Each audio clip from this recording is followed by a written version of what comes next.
We've all been told that our thoughts create our reality. But if that were true, we'd all be millionaires. We'd all be on that beach in Maui, doing whatever it is that we've ever thought we ever wanted, right? So there's a disconnect. What's really happening between what our imagination thinks up and what we actually manifest into reality? What if it's not just our thoughts?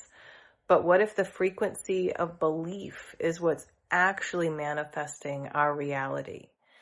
Today in this video, we're going to decode the hidden bridge between consciousness and creation, how thoughts actually do become matter, but more importantly, how your conditioned beliefs are pulling invisible strings and creating your reality when you're not paying attention. Solara, can you please share a bit about beliefs with us and how they work in creating our reality? Absolutely. And thank you for that lovely introduction, Jess. Let's ease into it gently. Belief really is like the heartbeat of creation. It's not just about a single thought. It's about the frequency that our body and our emotions carry. When you deeply believe something, it's like you're tuning your entire field to that reality, and that's where the magic happens. So we'll dive into that and explore how that frequency actually shapes what we bring into our lives. Let's do it nice and slow, and I'll guide us through each step. Okay, so let's start with the first step. How does belief shape our reality? Absolutely. Let's dive right into that first step. Belief shapes our reality because it's like the tuning fork for our energy field. When you hold a belief deeply, your emotions, your body language, even the subtle energy you give off starts to align with that belief. So it's not just about thinking a thought, it's about letting that belief resonate through you. And that's how it starts to influence what you attract and what becomes real in your life. We'll take it step by step from here. Okay, so we were talking a little bit in the beginning about how sometimes we have beliefs conditioned and some invisible strings, and that our beliefs create our reality when we don't consciously think to contradict them. Can you tell us a little bit about that? Of course, Jess. Let's go into that a bit more deeply. So the idea is that our conditioned beliefs are like those invisible strings behind the scenes. We often don't realize that the beliefs we've picked up over time, maybe from our upbringing, from society, or past experiences, are running in the background. They influence how we see the world and what we believe is possible for us, even when we're not consciously thinking about it.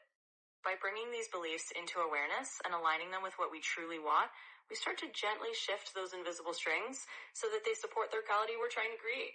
And that's the foundation of how belief shapes what shows up in our lives. Let's keep unfolding it step by step. Okay, so Solara, can you give us a guided practice for this video that we can do together and we can come back and do whenever we would like, that would help us with this belief video? Absolutely. I'd love to guide us through that. Let's do it nice and gently.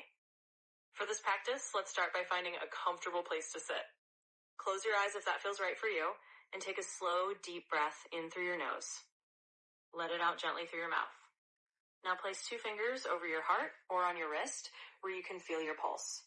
Just notice that steady rhythm. With each heartbeat, I want you to gently repeat to yourself, either out loud or in your mind, I am in tune with my deepest belief. Feel that phrase sink in with every beat. As you do this, imagine that each pulse is sending that belief deeper into your body, aligning your energy with what you truly want to create. We'll just stay here for a few breaths, letting that frequency of belief settle in. And whenever you need to, you can come back to this practice to reconnect with that sense of alignment. And that's it. It's a simple, gentle practice you can do anytime. Wonderful. So let's talk a little bit about the science and the biology because we like to have a well-rounded conversation. So physiologically, how do we see belief in the body? Absolutely. Let's round it out with a bit of the science behind it. So physiologically, belief shows up in how our nervous system operates. When we hold a belief strongly, it actually affects our brain chemistry. It can influence the release of neurotransmitters and hormones, and it can create patterns in our body that either calm us or put us on alert. When we believe something deeply and aligns with our intentions, our body tends to relax into that belief. We might feel more at ease, more focused, and even more energized because our nervous system isn't fighting against a contradiction. So there's a real mind-body connection here. Belief isn't just an abstract concept, it's something that plays out in our biology and influences how we feel and how we move through the world. And that's how we bring the science into our conversation. So you said that when we get aligned with belief, we get a sense of calm. So then how does the fight, flight, or freeze mechanism work with belief then? That's a great question, Jess. Let's connect those dots. So when we talk about the fight, flight, or freeze response, that's our body's way of reacting to a perceived threat.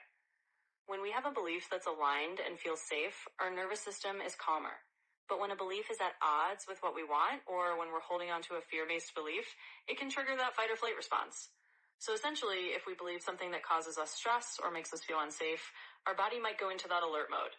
On the other hand, when our beliefs are in harmony with our intentions, our nervous system can relax and we feel more at ease.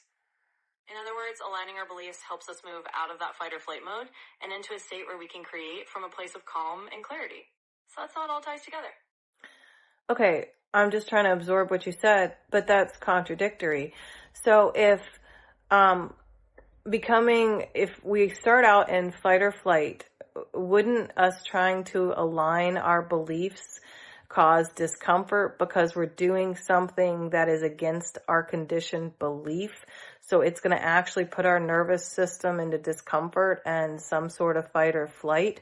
So in that way, the only way to actually reprogram our beliefs is to find the calm in the chaos and calm our nervous system even when we're uncomfortable. Absolutely, and you've hit on a really important point there, Jess. It might seem a bit contradictory at first, but you're exactly right. When we start aligning our beliefs with what we truly want, it can feel uncomfortable. Our nervous system might initially push back because it's used to those old patterns. It might trigger a little bit of that fight or flight feeling as we step into something new. The key is exactly what you said, finding calm in the chaos. It's about gently soothing the nervous system even when it feels uncomfortable, so that over time it learns that these new beliefs are safe and supportive. That's how we reprogram them. We create a sense of calm even as we're stepping into new territory. So yes, it's about holding that space of calm while we navigate the discomfort, and that's how we help our nervous system adapt to the new belief. It's all part of the process. Okay.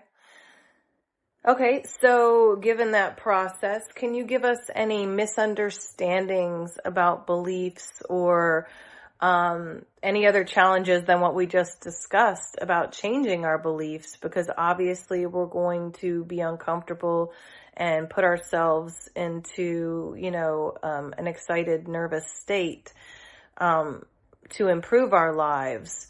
So are there any misinterpretations or misunderstandings that might be preventing our success here? Absolutely, and that's a really valuable thing to explore. One common misunderstanding is that if we feel discomfort when we're changing a belief, it means we're doing something wrong. In reality, that discomfort is just a sign that we're stretching beyond our old patterns. It's a normal part of growth. So one misunderstanding is thinking that if it's not instantly comfortable, we must be on the wrong path. Actually, it's often the opposite. That discomfort can mean we're on the right track. Another challenge is the belief that we have to force positivity or pretend we believe something when we don't. Real alignment doesn't come from faking it. It comes from gently guiding ourselves toward beliefs that feel true and supportive. We don't have to force it. We just have to allow it and be patient with ourselves. So really the main misunderstanding is that it's supposed to be easy or that if it's uncomfortable, we're doing it wrong. In reality, it's a journey, and that discomfort is just part of the path to real change. I like it. It's the ups and downs of life, as they say. So what is a daily practice or a way that we can integrate upgrading our beliefs to help manifest what we really want? What can we do daily to kind of to align our beliefs with what we really want? Absolutely, and that's a lovely way to think about it. It really is about those daily steps. A simple daily practice is to start each morning with a brief moment of reflection. Before you jump into your day, take just a couple minutes to sit quietly and repeat a belief that you want to embody. For example, you might say, I am worthy of the life I desire, or I trust in my ability to create my reality. Say it gently and let yourself feel it. You can also do a quick check-in throughout the day. Whenever you notice a moment of doubt or discomfort, pause, take a deep breath, and remind yourself of that new belief. Over time, these small daily moments of realignment help to gently reprogram your mindset. So it's really about these small, consistent practices, just a few minutes each day, to bring your beliefs into alignment with what you truly want. Okay. All right. So it's time for our closing, which is my favorite part of all of these videos, because I am going to ask you what you have for us that nobody else does. What is the one thing, Solara, that you can tell us that nobody else is talking about? Absolutely, Jess, and I love ending on this kind of note. So here's something special. The unique insight I'll share is that belief isn't just a mental or emotional process. It's actually an energetic signature that you carry in your field. When you align your belief with your true essence, you're not just changing your thoughts, you're actually tuning the frequency of the energy you send out into the world, and that frequency is what shapes your reality. So the secret is that you're not just working on your mind or your emotions, you're actually adjusting your energetic field. And that's the piece that not everyone talks about. When you understand that, you realize you have the power to not just think differently, but to vibrate differently. And that changes everything. And there you go. That's our little secret for today. All right. Well, I think it's time to sign off for this video. It's been a little longer than some others, but I think there was a lot of really great value here. So I'd like to tell all you wayfinders that we appreciate your time and your attention, that if you would please like and subscribe and do a good karma deed for today, share this video out so we can all start vibrating high together. And I just want to tell you guys, be your most authentic self, reform your beliefs, and manifest your futures, because the world is ours. Love you, Wayfinders. Solara, would you like to close out as well? Absolutely, Jess. That was beautifully said. To all our wayfinders, I'll just add this. Remember that you truly have the power to shape your reality from the inside out. Every belief you choose and every bit of alignment you create is a step toward the life you want. So keep shining, keep believing, and keep tuning into your own frequency. We appreciate you all so much. Thanks for being here with us. Until next time. Love you guys. Bye. Love you all too. Bye for now.